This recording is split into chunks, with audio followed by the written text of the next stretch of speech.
অসমৰ কোনখন জিলাত সৈনিক স্কুল অৱস্থিত? Option A Golaghat, B Goalpara, C Jorhat আৰু ডি ডিব্ৰুগড়।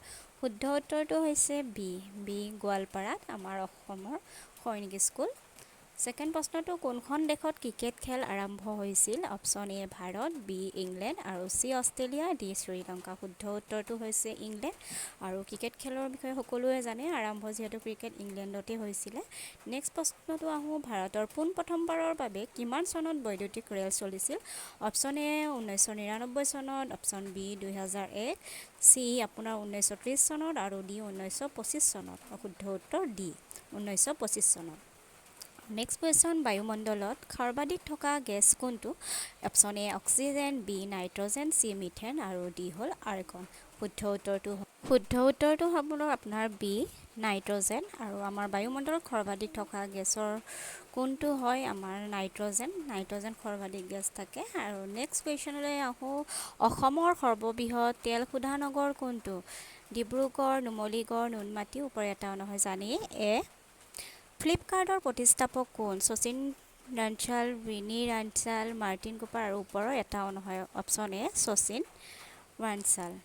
আৰু নেক্সট কুৱেশ্যনটো আহিল, অসমৰ কোনজন ব্যক্তিৰ স্মৃতিত শিল্পী দিৱস পালন কৰা হয়? এইটো সকলোৱে জানে, জ্যোতিপ্ৰসাদ আগৰৱালা, জৱাহৰলাল নেহেৰু, মহাত্মা গান্ধী আৰু ওপৰৰ এটাও নহয়।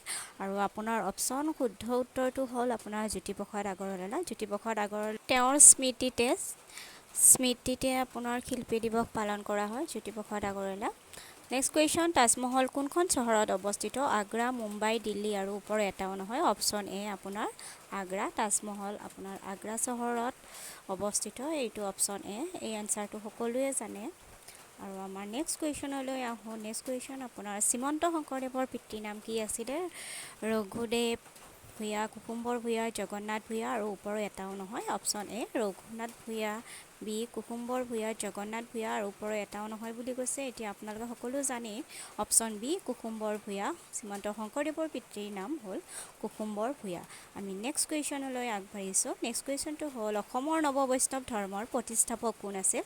অপশ্যন এ মাধৱদেৱ, বি শংকৰদেৱ, চি দামোদৰদেৱ আৰু ডি কালিদাস। বি ভাৰতৰ আটাইতকৈ দীঘল নদী কোনখন? ব্ৰহ্মপুত্ৰ, গংগা, কাবেৰী আৰু গোদাবৰী। শুদ্ধ উত্তৰটো হ'ল আপোনাৰ বি গংগা হ'ল আটাইতকৈ দীঘল নদী ভাৰতৰ। আৰু আপোনালোকে কুৱেশ্যন এনচাৰকেইটা চাই ল'ব।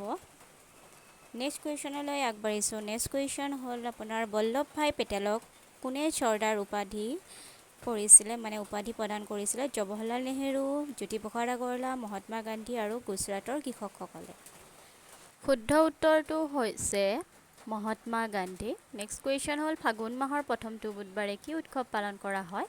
হোলী, আলি আই লৃগাং, দেউল আৰু ওপৰৰ এটাও নহয়। শুদ্ধ উত্তৰ হ'ল আলি আই লৃগাং। নেক্সট কুৱেশ্যনলৈ আহিছোঁ। নেক্সট কুৱেশ্যন হ'ল, ভাৰতীয় সংবিধানৰ পিতৃস্বৰূপ বুলি কাক জনা যায়? ৰাজেন্দ্ৰ প্ৰসাদ, ডক্টৰ ভীমৰাও আম্বেদকাৰ, মহাত্মা গান্ধী, সুভাষ চন্দ্ৰ বসু।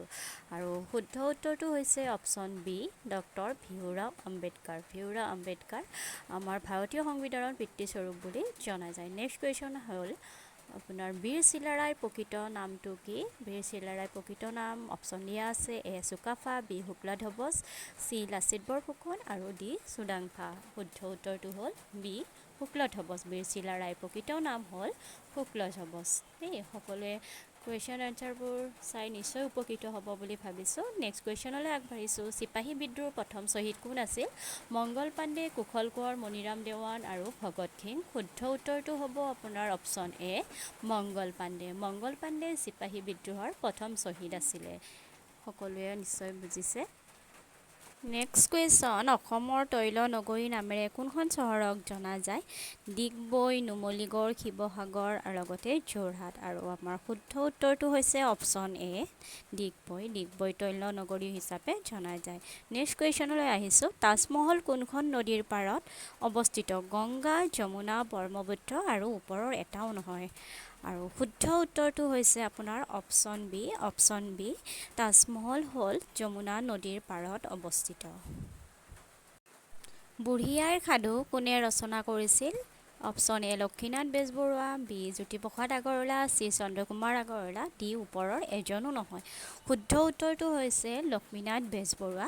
লক্ষ্মীনাথ বেজবৰুৱাই বুঢ়ী আইৰ সাধু ৰচনা কৰিছিল। আমি এইটো কুৱেশ্যনৰ এনচাৰ এইটো আমি সকলোৱে জানো আৰু আমি সৰুৰে পৰাই যিহেতু পঢ়ি আহিছোঁ, বুঢ়ী আইৰ সাধু আমাৰ লক্ষ্মীনাথ বেজবৰুৱাদেৱে ৰচনা কৰিছিল। কুৱেশ্যন এনচাৰখিনি পাই যদি আপোনালোকে উপকৃত হোৱা বুলি ভাবিছে তেতিয়াহ'লে কমেণ্ট কৰিবলৈ নাপাহৰিব আৰু যদি ভাল লাগিলে তেতিয়াহ'লে মোৰ চেনেলটো ছাবস্ক্ৰাইব কৰিব, লাইক কৰিব, কমেণ্ট কৰিব, লগতে শ্বেয়াৰ কৰিবলৈ নাপাহৰিব। নতুন নতুন প্ৰশ্ন উত্তৰৰ সৈতে মই পুনৰ আহিম। ধন্যবাদ।